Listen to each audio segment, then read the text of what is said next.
పేదలకు ఇళ్ల స్థలాల పంపిణీ విషయంలో ఏపీలోనే అతిపెద్ద స్కామ్ తెనాలి నియోజకవర్గంలో చోటు చేసుకుందని మంత్రి నాదెండ్ల మనోహర్ అన్నారు. దానిపై విజిలెన్స్ విచారణ జరుపుతోందని, ప్రభుత్వం తీసుకునే నిర్ణయం కోసం ఎదురు చూస్తున్నట్లు తెలిపారు. మౌలిక సదుపాయాలు కల్పించకుండా వాళ్ళకి ఇళ్ల స్థలాలు అప్పచెప్పారు. సామాన్యుడు ఎవరైనా కూడా ఇల్లు కట్టుకోవాలనుకున్నప్పుడు రోడ్డు కావాలి, లైట్ కావాలి, రక్షిత మంచినీటి పథకం ద్వారా నీరు అందించాలి, డ్రైనేజ్ ఫెసిలిటీ ఉండాలి. వీటి గురించి పక్కన పెట్టేసి కేవలం వాళ్ళకి ఏ విధంగా లబ్ధి కలుగుతుందా అనేది వాళ్ళు ఎదురు చూశారు తప్ప సామాన్యులకి మేలు జరిగే విధంగా మాత్రం ఆ లేఅవుట్లు సరిగ్గా డిజైన్ చేయలేదు. విజిలెన్స్కి ఆల్రెడీ హ్యాండ్ ఓవర్ చేసాం. తెనాల్లో రాష్ట్ర వ్యాప్తంగా అద్భుతమైన పేరు తెచ్చుకున్నారు, ఇంత పెద్ద స్కామ్ ఎక్కడ జరగలేదని.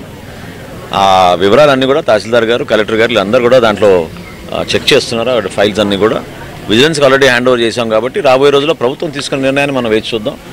అంతిమంగా మేము కోరేది ఏంటంటే, ఎవరైతే ఎదురు చూస్తున్నారో పాపం నిజమైన లబ్ధిదారులు ఎవరైతే ఉన్నారో, అర్హత కలిగిన లబ్ధిదారులు, వాళ్ళకి న్యాయం జరిగే విధంగా